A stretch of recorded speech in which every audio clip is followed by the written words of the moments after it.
गणनायकाय गणदैवताय गणाध्यक्षाय धीमहि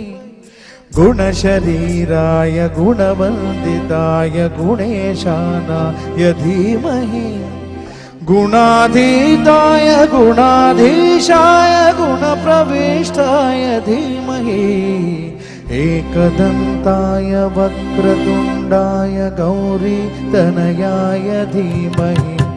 गजेशानाय भालचन्द्राय श्रीगणेशाय धीमहि